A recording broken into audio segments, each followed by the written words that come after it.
வணக்கம் நண்பர்களே. இப்போ இன்றைக்கி தூத்துக்குடிக்கு வரப்போகிற மாலத்தீவ்ஸ்லேருந்து அது தூத்துக்குடி ஏர்போர்ட் இன்டர்நேஷ்னலில் கட்டி கொடுத்துருக்காரு. அது சரி, இந்த கனிமொழி தான் அங்கே போய் ரொம்ப ஈடுபாடாச்சு பாஜகவில், பேர்த்த திமுக அமித்ஷா மோடிட்ட போய்.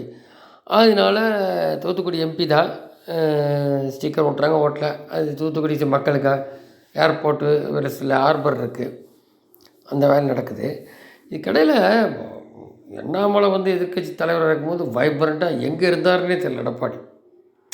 இப்போ எடப்பாடிக்கு நைட் 10:45 டைம் கொடுத்துருக்காரு. அதில் டிரான்ஸ்லேஷன் பண்ணுவார் ஒருத்தர், எங்கேயோ வெளியே நார்த்துலேருந்து வர்றவர்.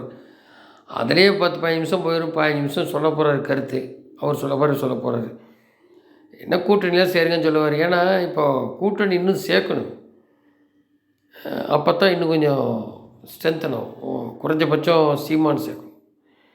அங்கே அப்போ தான் விஜய்கிட்ட அந்த திமுகலேருந்து யாராக போகிறோம், விஜய் பக்கம் போகும், காங்கிரஸ் உட்பட. ஆனால் விஜய் வந்தாலும் வராட்டி எல்லாம் கணக்கு தான் என்டிஏக்கு. அதனால் இப்போது சீமான் இந்த மாதிரி பேசுவார். இன்றைக்கி பேசினாலும் அநேகமாக ஜஸ்ட்டு விசாரிக்கலாம் சீமானி கூடி, அப்படித்தான் சொல்கிறாங்க. அது எப்படி அது பார்க்கலாம். ஆனால் க்ளோஸ்டாக ஒரு வேலை பார்க்குறாருன்னு தெரியாது. அவர் எப்பவுமே இல்லைன்னு சொல்லிட்டு இருப்பார். ஸோ அண்ணாமலை இருக்கிற முடியும் எதிர்கட்சி தெரில. இப்போது இவருக்கு இந்த அடி கொடுத்த அடியில் பார்லிமெண்ட்டில் இன்னும் கீழே போயிடுமேன்னு சொல்லி தான் ஓடி போய் கூட்டணி வச்சிட்டார். இவர் 2 பேரும் வேண்டாம், நம்ம ஏதாவது ஒரு ஃப்ரண்ட்டு பண்ணி சீட்டுகள் வாங்கிடலான்னு நம்ம நினச்சிருந்தேன். அதனால தான் அண்ணாமலை இப்போ அந்த கூட்டணி இவங்க பண்ண வேலையாக இருக்கும் சரி சொல்லிவிட்டு அவர் குறிப்பிட்டபடி இப்போ வெளியில் இருக்கார்.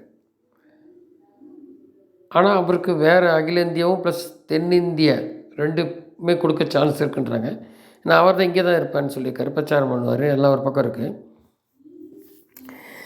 இப்போ இவர் உண்மையில் பேஸ் மேக்கர் வச்சார், அது என்ன ரிப்போர்ட் சொல்கிறாங்க. ஆனால் இன்னுமே அவர் தான் இருக்கார் அப்போலோ ஸ்டாலின்.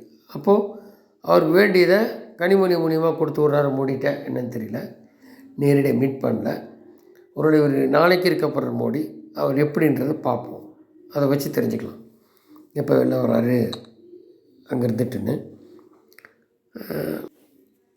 இப்போது இந்த டிஎம்கே பதற ஆரம்பிச்சிட்டான். இப்போ பீகாரில் இந்த தேர்தல் ஆணையம் இந்த இறந்து போனவங்க அந்த மாதிரி களை எடுக்கிறாங்க ஓட்டர்ஸை.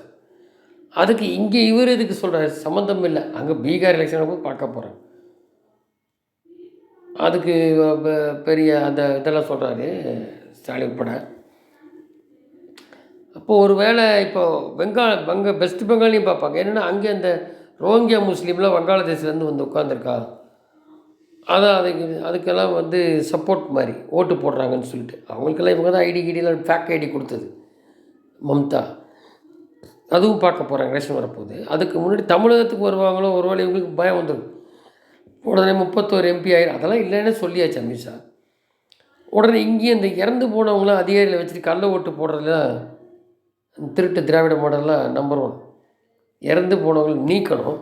அது ஒரு வேளை நீக்காமல் விட்டுருப்பாங்க. அதான் ஓட்டே போடுறல 80% வைப்பார், எங்கே போய் நீக்கி. அப்போ அதை தேடி பிடிச்சி இந்த லோக்கல் பீப்புள் இந்த மாதிரி வேலையை காட்டுவான். அது அங்கே இருக்கிறதுக்கு எதுக்கு, உனக்கு இங்கே பேசுகிறேன். அப்போ இங்கேயும் தான் வரப்போகுது அது. அப்போது அதிரடி காமிக்க போகிறாங்கன்னு தெரியுது. ஆனால் அதுதான் காரணம் உங்களுக்கு இந்த கூட்டணி வச்சுட்டு. ஏன்னா அதிருப்தி இருக்குது நிறையா இதில். இப்போ பாருங்கள், விஜய் இப்போ இருக்குது, இன்றைக்கி எதிர்க்கிற அப்படின்னு நாளைக்கு அங்கே சேர்ந்துடுற அப்படின்னு சரியில்லை. அப்போ கூட்டணி இன்டாக்ட் பண்ணணும், இன்னும் கொஞ்சம் கொண்டுறணும். விஜய் தனிச்சு விட்டால் வேறு கட்சியில் வெளில போகுமா என்னென்னா அவங்க டோனெல்லாம் அப்படித்தான் இருக்குது, கம்யூனிஸ்ட்டு திருமாவளவன் உட்பட. அதனால் இன்னும் டைம் இருக்கிறனால என்ன வேணாலும் நடக்கலாம். ஒன்று